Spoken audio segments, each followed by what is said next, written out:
नमस्कार, मैं हूं प्रदीप कुमार। आप देख रहे हैं पॉलिटिकल आइडिया। पॉलिटिकल आइडिया के आज के इस अंक में आप सभी दर्शकों का बहुत बहुत स्वागत है। मित्रों, आने वाले 4 महीने के अंदर देश के 5 अहम राज्यों में विधानसभा के चुनाव होने हैं।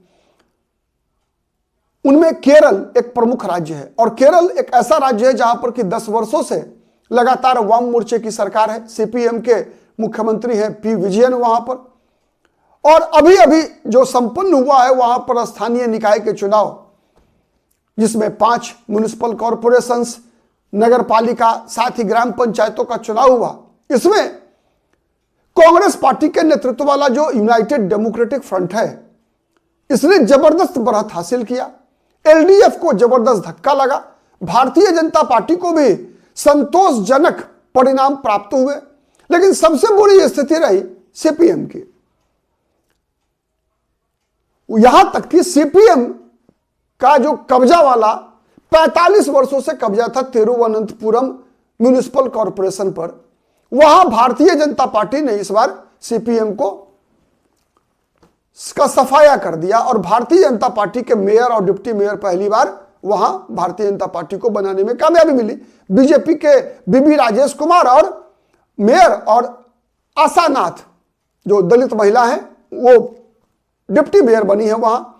और तिरुवनंतपुरम वह लोकसभा सीट है जहां से कांग्रेस पार्टी के वरिष्ठ नेता शशि थरूर सांसद भी हैं।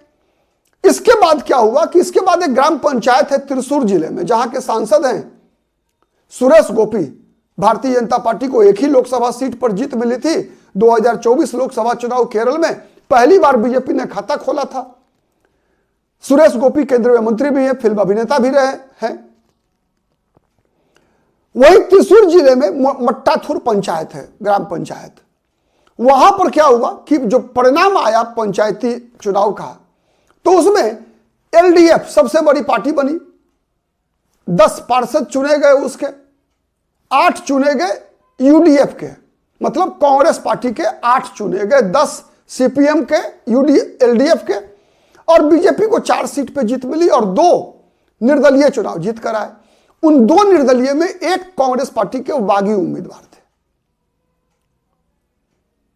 अब एलडीएफ ने वहां क्या किया कि कांग्रेस पार्टी के जो बागी उम्मीदवार थे, उनको एलडीएफ ने यह आश्वासन दिया कि आप बनिए डिप्टी मेयर, आप बनिए पंचायत अध्यक्ष, हम आपका 10 के 10 समर्थन करेंगे। कांग्रेस के लोगों को पता चला। कांग्रेस के लोगों ने क्या किया, बदले में खेला कर दिया। कांग्रेस से इस्तीफा दे दिया कांग्रेस के 8 सदस्यों ने। और ये सभी के सभी क्या किए, बीजेपी के जो 4 जो पार्षद जीते थे, उनके साथ मिलकर एक निर्दलीय टेरी जोश को ही अध्यक्ष बना दिया। मतलब कांग्रेस से 8 पार्षदों ने इस्तीफा दे दिया। अब यही मट्टाथुर मॉडल की चर्चा कर रहे हैं केरल के मुख्यमंत्री पिनरई विजयन। पिनरई विजयन कह रहे हैं कि कांग्रेस पार्टी की मिलीभगत है। मतलब कांग्रेस पार्टी को छोड़कर, कांग्रेस से इस्तीफा देकर जो कांग्रेस के पार्षद गए, उसके बदले पिनरई विजयन कह क्या रहे कि ये लोग बीजेपी से मिलीभगत से, बीजेपी के साथ मिलीभगत से ऐसा हुआ, कांग्रेस पार्टी मिली हुई है। मतलब वो पार्षद 8 व्यक्तिगत कारणों से नहीं गए, बल्कि कांग्रेस की मदद से गए। अब इसका मतलब समझते हैं क्या है सबसे पहले, फिर हम आपको बताते हैं कांग्रेस ने क्या आरोप लगाया।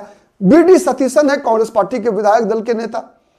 आने वाले दिनों में जिस प्रकार के परिणाम आ रहे हैं, जिस प्रकार की परिस्थितियां हैं, 10 वर्ष के शासनकाल के बाद पिनराई विजयन की गद्दी जाने वाली दिख रही है। कांग्रेस पार्टी का सरकार बनना लगभग तय दिख रहा है। बीडी सतीशन का मुख्यमंत्री बनने की संभावना सर्वाधिक है। तो उनके बयान हम बताएंगे आपको, लेकिन सबसे पहले समझिए कि पिनराई विजयन कह क्यों रहे हैं ऐसा। पिनराई विजयन इतना ही नहीं रुके, आगे भी पहले सुन लीजिए पिनराई विजयन ने कहा कि अब फिर आपको मतलब समझ में आएगा। पिनराई विजयन ने कहा कि इससे पहले भी अरुणाचल प्रदेश में 2016 में कांग्रेस पार्टी के 44 विधायक थे। इन 44 विधायकों में से 43 विधायक एक साथ मुख्यमंत्री सहित बीजेपी में चले गए और बीजेपी के ऑपरेशन लोटस में जाकर मुख्यमंत्री बन गए, सरकार बन गए, मतलब केवल पार्टी बदल लिया वहां। उतना ही नहीं, 2021 में पुडुचेरी में जो कांग्रेस पार्टी के विधायक थे ये सब बीजेपी में विलय कर गए। बीजेपी का एक भी जीता हुआ नहीं था, लेकिन बीजेपी का मुख्यमंत्री तक बन गया वहां नारायणसामी। इतना ही नहीं, गोवा में पूरे कांग्रेस विधायक दल के 2019 में भारतीय जनता पार्टी में विलय कर जाने को उदाहरण बता रहे हैं। और अब आरोप लगा रहे हैं, ये सब उदाहरण देते हुए अब आरोप लगा रहे हैं कि मट्टाथुर में कांग्रेस ने अपने पार्षदों को जानबूझकर केवल इसलिए नहीं रोका बीजेपी में शामिल होने से, जिससे कि एलडीएफ के उम्मीदवार की वहां हार हो सके, सीपीएम के उम्मीदवार की हार हो सके। मतलब कम्युनिस्ट पार्टी के उम्मीदवार हार जाएं, इसीलिए कांग्रेस पार्टी ने जानबूझकर अपने पार्षदों को नहीं रोका कि बीजेपी के साथ, बीजेपी के 4 पार्षदों के साथ मिलकर पंचायत का अध्यक्ष, ग्राम पंचायत का अध्यक्ष बन जाए, एक निर्दलीय को बना ले। यह सिंपल समझिए। अब उसका कारण समझिए। आपको याद होगा अभी 4 दिन पहले पी विजयन ने एक और आरोप लगाया कांग्रेस पार्टी पर कर्नाटक के संदर्भ में कि बेंगलुरु में जिस प्रकार से 400 एकड़ जमीन पर बुलडोजर चलवाया सिद्धारमैया की सरकार ने मुसलमान बस्तियों पर, तो पी विजयन ने आरोप लगाया इस सिद्धारमैया पर कि इस सिद्धारमैया मतलब कांग्रेस पार्टी की सरकार आरएसएस के मॉडल पर ही बुलडोजर पॉलिटिक्स कर रही है। मतलब योगी आदित्यनाथ बनने का प्रयास कर रहे हैं इस सिद्धारमैया, ये पी विजयन के कहने का मकसद था। क्यों? कारण एक है, चुनाव में वोट बैंक की राजनीति। केरल में सर्वाधिक जनसंख्या किस वर्ग की है? मुसलमानों की। 26 से 27% आबादी है मुसलमानों की, और यह मुसलमान वोट बैंक माना जाता है कि यूडीएफ के साथ है, कांग्रेस पार्टी के गठबंधन के साथ है। कांग्रेस पार्टी के गठबंधन में मुस्लिम लीग भी है, ऑल इंडिया मुस्लिम लीग, ठीक है। तो ये आईयूएमएल कांग्रेस के गठबंधन में है। तो मुसलमान वोट को तोड़ने के लिए ही पी विजयन इस प्रकार के आरोप कांग्रेस पार्टी पर लगा रहे हैं। सीधा है, चुनावी राजनीति है, ऐसे आरोप चलते रहेंगे। अब कांग्रेस पार्टी का आरोप समझिए। पी विजयन पर कांग्रेस पार्टी के बीडी सतीशन ने आरोप लगाया है कि 2021 के विधानसभा चुनाव में, इसके बारे में कई बार हम लोग चर्चा कर चुके हैं पहले भी, और कई ऐसे जानकार बताते हैं मित्रों कि 2021 के विधानसभा चुनाव में 2019 में आपको याद होगा 2019 के लोकसभा चुनाव में भारतीय जनता पार्टी को जो मत प्रतिशत प्राप्त हुआ था केरल में, उसकी तुलना में 2021 के विधानसभा चुनाव में मत प्रतिशत बीजेपी का गिर गया। कई लोगों को आश्चर्य लगा कि वह विधानसभा सीट नेमार भी, जहां से बीजेपी के ओ राजगोपालन ने विधानसभा चुनाव जीता था, कई ऐसे विधानसभा सीट जहां पर भारतीय जनता पार्टी के विधानसभा चुनाव 2021 में जीतने की पूरी संभावना थी, वहां भी बीजेपी अच्छा प्रदर्शन नहीं कर सकी। कहा यह जाता है कि पी विजयन और भारतीय जनता पार्टी नरेंद्र मोदी के बीच कुछ ना कुछ अंडर टेबल सेटिंग हो गई थी कि किसी भी कीमत पर कांग्रेस पार्टी के नेतृत्व में यूडीएफ केरल में जीतनी नहीं चाहिए। इसीलिए भारतीय जनता पार्टी ने अपनी पूरी ताकत से विधानसभा का चुनाव नहीं लड़ा। ये बातें लगातार पॉलिटिकल सर्किल में ऐसी बातें उठती रही हैं।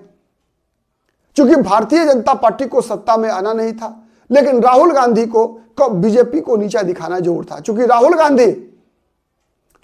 गांधी 2021 के लोकसभा चुनाव से पहले 2019 में वायनाड से भी सांसद चुने गए थे, याद होगा आपको, वायनाड से, केरल से ही। तो लोगों को लग रहा था कि वायनाड से जब ये चुनाव जीते हैं तो केरल में सरकार बनना तय है, मुसलमानों का एक मुश्त वोट मिलेगा। मुसलमानों का एक मुश्त वोट मिला भी कांग्रेस पार्टी को। उसके बावजूद सीपीएम का वहां चुनाव जीत जाना, मुसलमान, क्रिश्चियन मतदाता सब के सब, ये 45% आबादी जब कांग्रेस पार्टी के पक्ष में एकजुट थी, किसी को यह भरोसा नहीं था कि पी विजयन फिर सरकार बना पाएंगे।